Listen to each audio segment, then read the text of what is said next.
ha querido reforzar el acto, como decía anteriormente, institucional, clausurará posteriormente el acto. A su izquierda, don Antonio Pérez Girón, que como saben es cronista oficial de la ciudad y también conservador del patrimonio histórico de San Roque. Y a mi derecha nos acompaña también en representación de CEPSA Amalia Puig de Bola, a quien quiero agradecerle muy especialmente que nos acompañe. De hecho, anteriormente hemos estado también inaugurando una exposición en la Galería Ortega Bru relacionada con artes plásticas y en la que también han colaborado con su patrocinio y se suman muchas actividades culturales y quiero agradecerles, reiterarles mi agradecimiento una vez más. Conmemoramos, por tanto, el 125 aniversario de la muerte del sanroqueño Francisco María Tubino y el 180 de su nacimiento. Lo hacemos rescatando uno de sus muchos libros, Los restos mortales del Cid y Jimena devueltos a España. Esta efeméride no podía pasar por alto para nuestra ciudad, pues se trata de uno de los personajes más ilustres de cuantos han visto la luz en ella. Periodista y escritor, desde muy joven se apasionó por el estudio del arte y la investigación arqueológica. Viajero incansable y hombre de una inmensa cultura. Sus aportaciones son hoy tenidas en cuenta por los expertos y algunas de sus obras ya han sido reeditadas. Tras la marcha de su ciudad natal, Cádiz, Sevilla y Madrid serían los centros desde los que Tubino diera a conocer su intenso trabajo. Su aportación al conocimiento del mundo prehistórico hizo que se trasladara al Congreso Internacional de Copenhague y a realizar un viaje científico por Dinamarca y Suecia. Gracias a ello se enriquecieron los museos españoles con importantes piezas recogidas en sus expediciones. Otro aspecto importante de la obra de Tubino se debe a su vocación cervantina, que le llevó a publicar dos libros de gran influencia en el movimiento cervantista del siglo XIX, El Quijote y la Estafeta de Uganda, 1862, y Cervantes y El Quijote, 1872. Fue también un hombre comprometido con la difícil sociedad del siglo XIX, tanto en sus libros como en su trabajo periodístico. Como historiador y filósofo, sus escritos fueron objeto de debate en capitales europeas. Para tratar de defender el mundo, estudió profundamente numerosas culturas. Pero esta es solo una muestra de la labor del ilustre hijo de San Roque, que fue reconocida por academias españolas y extranjeras. San Roque no puede ser menos, y hoy también le recordamos con este acto institucional, en el que agradezco, como decía anteriormente, la contribución de CEPSA y la colaboración de AFOSAM para hacerlo posible. Hoy es un día de ejemplo, como bien decías, de la colaboración de CEPSA con acciones culturales y concretamente en San Roque. Hace un ratito hemos inaugurado la exposición de pintura de la Confederación de Empresarios, con la que colaboramos desde hace 4 años, y un libro más, no por eso menos importante, se une a la colección de CEPSA Cultural, una larga colección y una larga trayectoria que no sería posible sin César, sin Antonio, que cada año ponen todo su ímpetu y su profesionalidad para que estos libros salgan a la luz y los podamos disfrutar todos. Y la verdad que soy consciente de que se disfrutan porque en cuanto sale en el periódico al día siguiente en CEPSA me están solicitando libros mis propios compañeros, o sea que hay mucho interés en los propios profesionales de CEPSA en los libros que se publican en San Roque.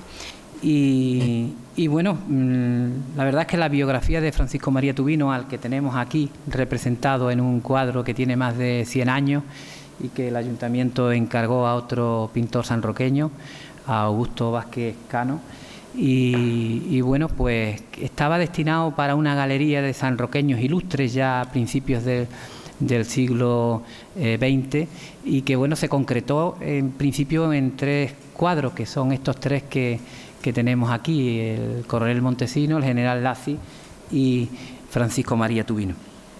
La biografía de Francisco María Tubino, que ya ha dado algunos rasgos nuestra concejala, es muy intensa. Nació en San Roque el 15 de septiembre de 1833 y falleció en Sevilla en 1888. Trabajó muy joven en el departamento de recaudación de contribuciones de aquí del ayuntamiento, y a los 20 años, buscando mayores horizontes, marchó a Cádiz, donde consiguió un empleo de redactor en el semanario de teatro y literatura La Moda. Apasionado desde entonces del periodismo, fundó La Emulación y fue colaborador de La Palma y director del Porvenir. En febrero de 1858 se hallaba de corresponsal en París del diario sevillano La Andalucía, aprovechando sus estudios en la Sorbona. Pero esta estancia debió de ser corta, pues en 1859 participó en la guerra contra Marruecos, enrolándose en el cuerpo expedicionario del general Diego de los Ríos, con quien le unía una estrecha amistad. Desde allí enviaba crónicas a la Andalucía y aprovechó la ocasión para abrir la posibilidad de hacer una gran biblioteca con códices arábigos que había rescatado en Marruecos y que regaló a la Biblioteca Universitaria de Sevilla. A su regreso de París fijó su residencia en Sevilla, donde en 1863 fue elegido diputado provincial. Desde noviembre de 1860 y hasta 1887, en que cedió el diario a su hermano Juan, Tubino constaría como director y propietario de La Andalucía, la publicación más importante de la región. Contaba tan solo 26 años, insuficientes en opinión de algunos autores para labrarse una fortuna propia, lo que hace plausible la hipótesis de que actuara no como capitalista, sino como gestor de confianza del grupo propietario y como intelectual de la burguesía andaluza más dinámica. El primer número del diario apareció el 31 de diciembre de 1857. La publicación fue fundada por una sociedad de la que era representante Ángel Luna, fundador de La Palma de Cádiz y La Palma de Sevilla. Me parece interesante en grado sumo este hecho. El núcleo fundacional no es sevillano, sino gaditano. Asimismo, es de destacar que se trata de 3 activos sectores de la burguesía andaluza: el mercantil, el industrial y el bancario. Ello denota una cierta acumulación de capital y una etapa de prosperidad que se explica en la coyuntura económica favorable que atravesaba Cádiz en esos años. El regionalismo que latía en la Andalucía tenía como factor determinante la coyuntura económica favorable y la ilusión por el desarrollo industrial. Encarnaba a la burguesía ilustrada.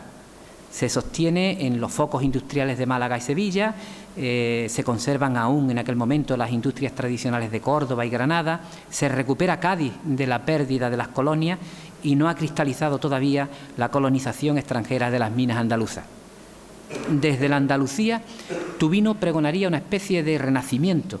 La llegada de la Primera República radicalizaría el discurso del diario, proclamándose diario de la Revolución.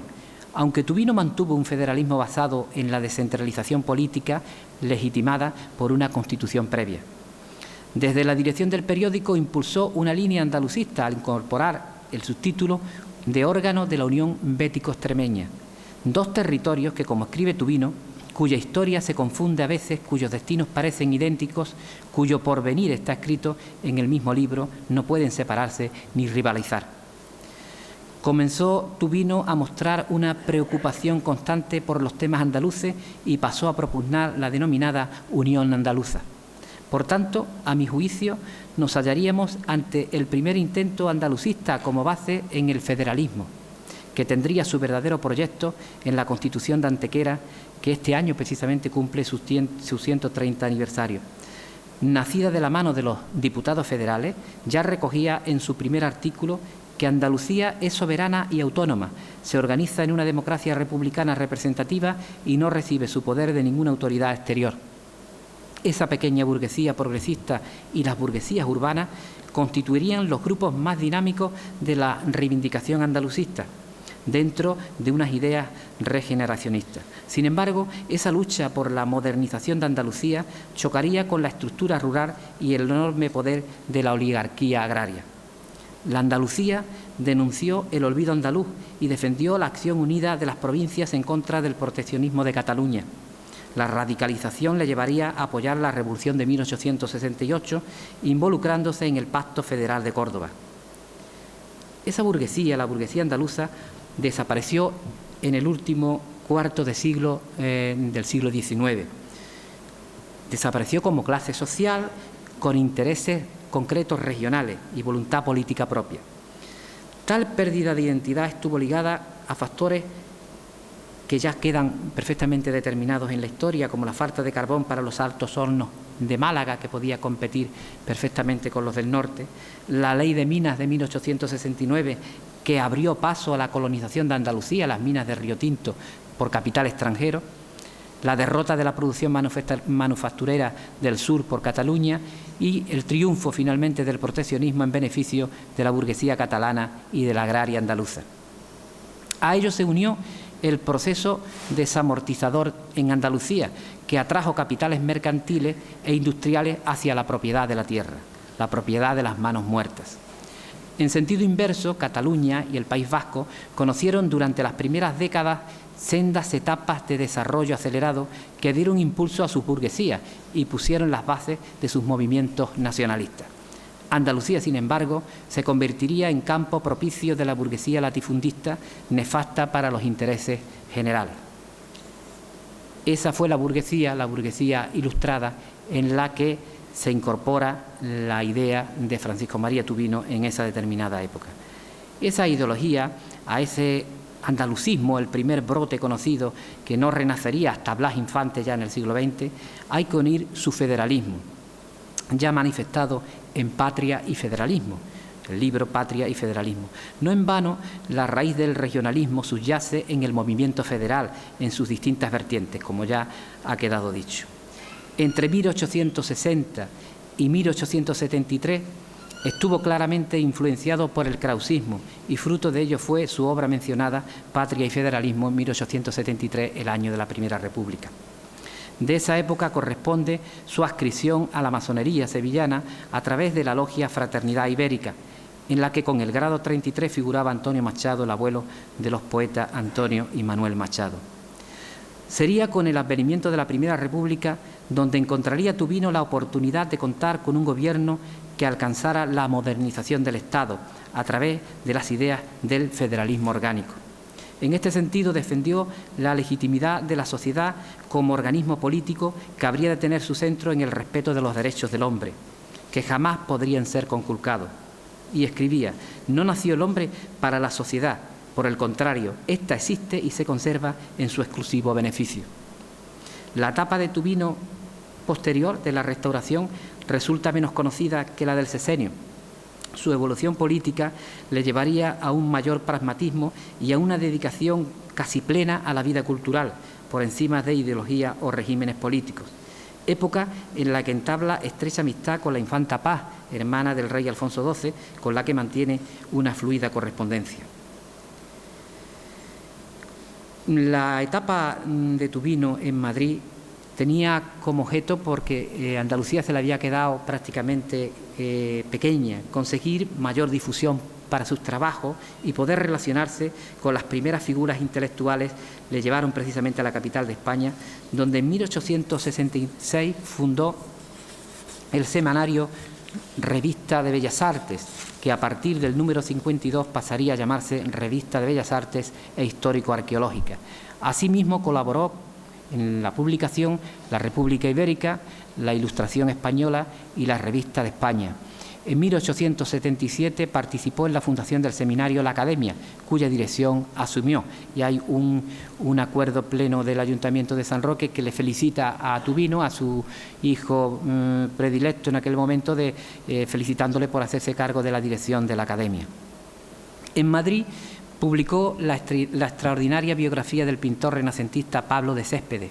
Desplegó una gran actividad en el campo de la arqueología, iniciando viajes por distintos países europeos. Ha citado nuestra concejala el Congreso Internacional de Copenhague, donde presentó el trabajo Los monumentos megalíticos de Andalucía. En 1871 colaboró con Antonio Machado Álvarez en la fundación de la Sociedad Antropológica de Sevilla, asistiendo a los congresos internacionales de Bruselas y Bolonia. En 1864 es otra fecha clave. Publica Murillo, Su época, su vida, sus cuadros. Esta obra le valió la elección como miembro de la Real Academia Sevillana de Buenas Letras. En 1871 publicó un libro dedicado a analizar el momento artístico, el arte y los artistas contemporáneos en la península. 2 años más tarde es nombrado secretario general de la Sociedad Antropológica Española, creando la revista de Antropología. Su último libro fue Pedro de Castilla, la leyenda de María Coronel y la muerte de Don Fabrique. Para aplicar a este texto el mayor rigor histórico, investigó en archivos de Francia e Inglaterra. Mostró una curiosidad insaciable por todas las contribuciones culturales novedosas. De sus libros y artículos se desprende el conocimiento de las principales lenguas europeas, lo que le permitió acceder directamente a los instrumentos claves de transmisión cultural, mostrando un dominio de la bibliografía clásica y moderna, revistas y libros especializados que incidían en los múltiples campos de interés. Unas lecturas que compaginaba con la investigación directa en fuentes primarias, archivos, excavaciones arqueológicas o encuestas orales.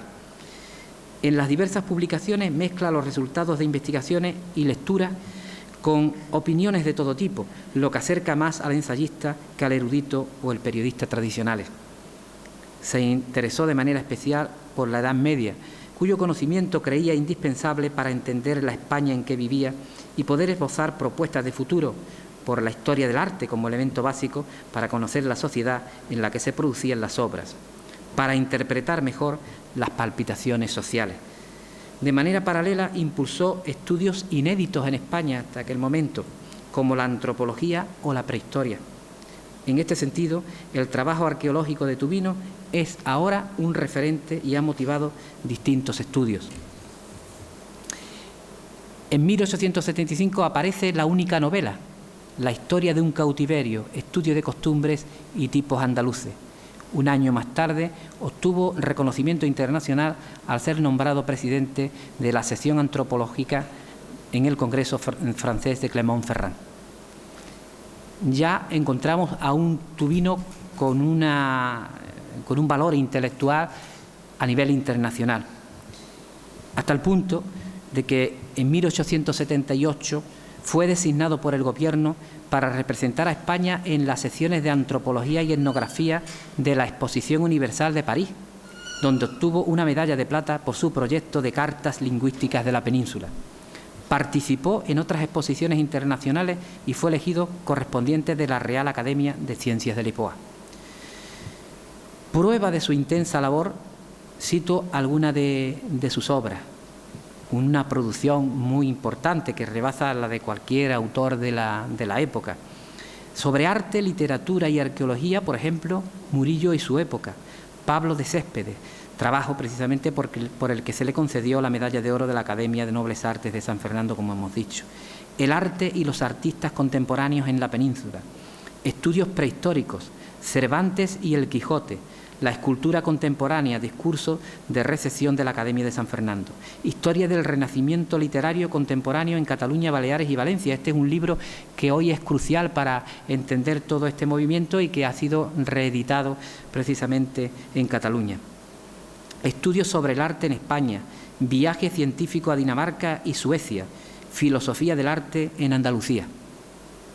En relación a la historia política, sociología, filosofía y antropología, los libros Un trono en México, La corte en Sevilla, Gibraltar ante la historia, la diplomacia y la política. Este libro también es un libro que le tuvo un especial cariño por su vinculación con este pueblo nacido de Gibraltar. Esto matará aquello, es otro de sus libros. El problema electoral en sus relaciones con la libertad y la justicia. Estudios contemporáneos, es un libro que tenemos ahí en un reducido número de ejemplares que se publicó con motivo de otro centenario que le hizo el Ayuntamiento. Patria y federalismo, al que ya me he referido. Historia crítica del reinado de Pedro I, la crisis del pensamiento nacional y el positivismo. La ciencia del hombre según las más recientes e importantes publicaciones, Darwin y Haeckel. Como reconocimiento a su trabajo, fue nombrado académico de la Real de Bellas Artes de San Fernando. Claro, cuando yo digo que Tubino es, creo que uno de los grandes andaluces, y por supuesto creo que el sanroqueño que más importante, hay que decirlo, por si hubiese nacido en este siglo tan mediático hubiese tenido otra proyección, pero realmente todo lo que abarcó en relativamente una vida corta, que le llevó a ese reconocimiento internacional. Estamos hablando de una mente absolutamente excepcional, ¿no? Hasta el punto de que su trabajo, decía, fue reconocido, fue nombrado académico de la Real de Bellas Artes de San Fernando y de la Real Academia Sevillana de Buenas Letras, así como de la Real Academia de Ciencias de Lisboa, lo citábamos antes, de la Real Sociedad de Anticuarios de Dinamarca, de las Sociedades Arqueológicas de Suecia y Noruega, de los Museos de Arte y Etnografía de Viena y Leipzig, de las Sociedades Antropológicas de París y Berlín, del Museo Imperial y Real de Bellas Artes e Industriales de Viena, de la Academia de Ciencias y Bellas Artes de Córdoba y de la Sociedad Española de Arqueología. Representó a España en la Exposición Arqueológica y Antigüedades de París, como hemos dicho, en la de Viena y en la de Múnich.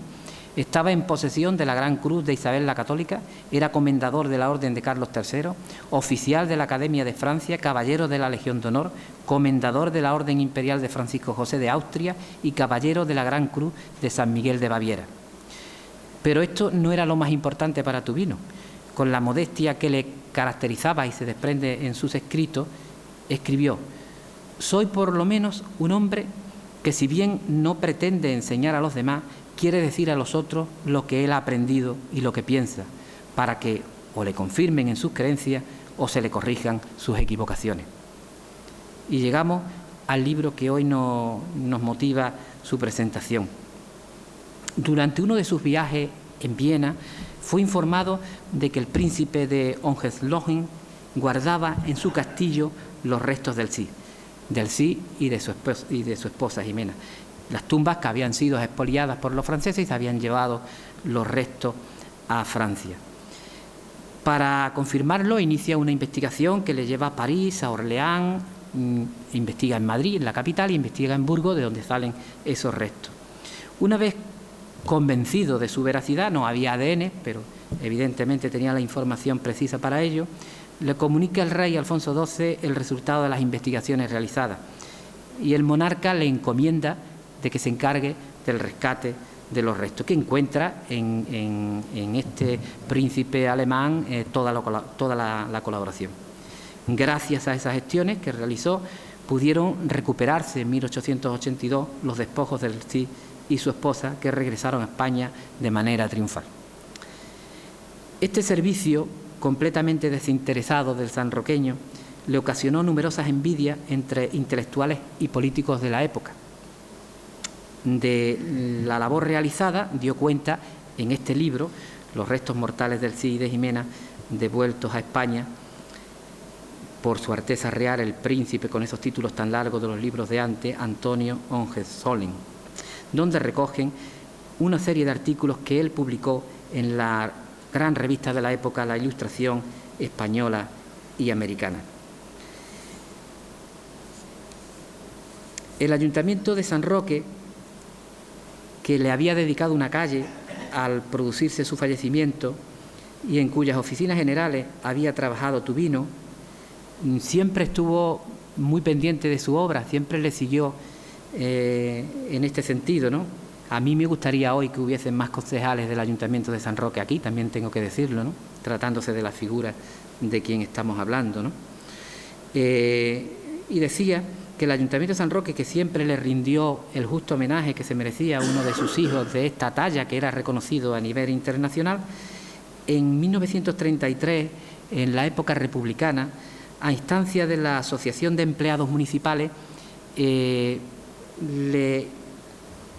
dedicó una placa de la que me hablaba precisamente Mercedes, concejal aquí presente, que todavía está allí, que pertenece al patrimonio, y que recordaba, era el primer centenario de su nacimiento, recordaba que había sido funcionario del ayuntamiento, empleado público del ayuntamiento de San Roque. Desde esa fecha, esa lápida permanece allí, bueno, en la casa consistorial, que era casa consistorial hasta el 2009, permanece allí perfectamente conservada. El ayuntamiento ha querido dejarla precisamente en el espacio donde él trabajaba, y asimismo, como también citaba, en 1988, coincidiendo con el centenario ya de su muerte, el consistorio organizó una exposición sobre su obra y reeditó estudios contemporáneos. Del mismo modo, descubrió una lápida en la casa donde había nacido, en la calle que lleva su nombre, la popular calle Algeciras. Estudios contemporáneos es un libro muy interesante, que si lo leen ustedes puede parecer que está, lógicamente, muy desvinculado de la época actual, pero sí da idea de la enorme capacidad de análisis y de filosofía de este pensador, ¿no? Y es un libro que hemos rescatado los pocos ejemplares que hay de aquella edición, que también era numerada, para aquella persona que quiera también tener ese recuerdo de ese libro, porque entre otras cosas los libros de Tubino se están reeditando en España, se están reeditando a todos los niveles. Escribió mucho, pero todo lo que se escribe de arte, de arqueología, hoy un libro de Tubino es una fuente enorme de investigación, ¿no? Y se están reeditando en universidades y por editoriales de distinto tipo. Continuando con esa labor, pues llegamos aquí, del reconocimiento permanente que siempre el ayuntamiento le ha tenido a la figura de Tubino. La Delegación Municipal de Cultura, contando con el apoyo importantísimo de CESA y la colaboración de AFOSAN en el campo del diseño de imágenes y demás, reedita Los restos mortales del Cid y de Jimena en reproducción de la edición original. Nosotros tenemos una primera edición que en época de la concejala Elvira Castilla y de nuestro director hasta hace unos años, Juan Gómez, se recuperó. Es un libro que el propio autor juzgó necesario para salir al paso de quienes con la envidia quisieron hacerle daño, todo el daño posible. Si me permiten, yo no quiero cansarles, pero merece la pena de que cite esa pequeña introducción que él hace a esta obra. Ya es un tubino cansado, es un tubino que está enfermo, y dice: para satisfacer la natural curiosidad del público inteligente, para tranquilizar al patriotismo, cuyos escrúpulos intentaron algunos extremar, cediendo a móviles que por su propio carácter se hayan condenado, para volver por mi decoro, lastimado con reticencias de mal género, escribí los artículos que forman este pequeño volumen. Sabía que la envidia es inflexible con el bien del prójimo. Esperaba recibir disgustos con ocasión de aquello mismo que tantas nobles y espontáneas felicitaciones me suscitaba, pero nunca imaginé que, hallándome ausente del campo de la política hacía muchos años y por tanto sin rivales ni contradictores eventuales en ella, hubiera quien me tratase con motivo del acto patriótico que había realizado con una hazaña y un encono conocido solo entre los que batallan por el disfrute del poder. Me equivoqué, como antes me había equivocado, pues también se me censuró por el grave error de haber defendido con éxito los intereses del arte, de la ciencia y de la industria española en el extranjero, unas veces en nombre de la República, otras de la monarquía, circunstancia para mí indiferente, tratándose de materias que ni de cerca ni de lejos se rozaban con las formas de gobierno ni con la política militante. Ni me quejo de estas injusticias, ni trato de enmendarme. Ahora como antes, como mañana, continuaré respondiendo, en la medida de mi fuerza, a lo que la patria tiene derecho a esperar de mí. Y si hay quien se disgusta y busca medios de mortificar mi amor propio, con diatribas más o menos incuriosas, ¿qué hemos de hacerle? Ya sé yo que en este mundo no hay rosas sin espinas, ni alegrías exentas de dolores. Muy claro es lo que motiva la edición de este libro. Por eso es tan emocional y era tan importante rescatarlo aquí en San Roque. El deporte nacional de la envidia, como siempre, le afectó mucho. y decidió marcharse de Madrid. Hace un recorrido a la inversa, vuelve a Sevilla. El gran maestro Luis Ortega Bru tuvo que marcharse en un momento dado de Sevilla, porque también en Sevilla le hicieron la vida imposible y tuvo que ir a Madrid y después retornar en olor de multitudes. Bien, pues en Sevilla, en donde vio agravarse una dolencia de corazón que la arrastraba, falleció a la edad de 55 años. Con criterio de hoy puede decirse que murió joven y teniendo por delante una fecunda labor. Se ha incluido en este libro, al final, el libro tiene muy pocas páginas, en la explicación suya, cuenta en la procesión en la que vienen los restos y demás, pero hemos incluido nosotros, por nuestra parte, lo hemos creído conveniente, aunque vienen algunos errores de fecha que cita el académico, pero hemos querido mantener el original. Se ha incluido, decía, el discurso que con motivo de la muerte de Tubino expuso el académico José Gestoso en la Real Academia Sevillana de Buenas Letras, y se hace también en edición original. Yo, por mi parte, espero que este libro y esta modesta intervención sirvan para conocer un poco más a este ilustre paisano, que no en vano decía yo al principio que es uno de los grandes sanroqueños, por supuesto, y de los grandes andaluces, de los grandes pensadores que ha dado Andalucía. Creo que hacemos nuevamente justicia, como ha ido haciendo el Ayuntamiento de San Roque en diferentes momentos, y bueno, creo que quedamos también muy bien con su memoria, convergemos con su memoria, porque el deseo es de que seamos siempre defensores de nuestra gente, ¿no? Creo que debería ser eso, de nuestra historia y de nuestra cultura, en definitiva.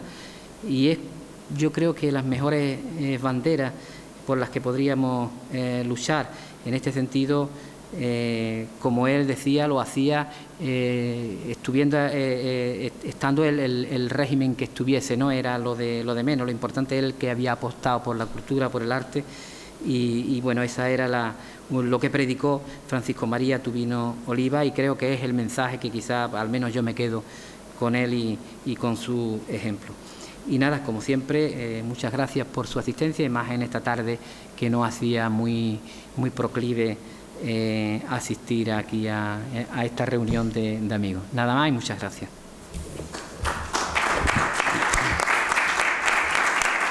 Como responsable de la Delegación de Biblioteca, he querido compartir con ustedes este acto institucional del centenario de 180 años del nacimiento de Francisco Tubino y 125 aniversario de su muerte.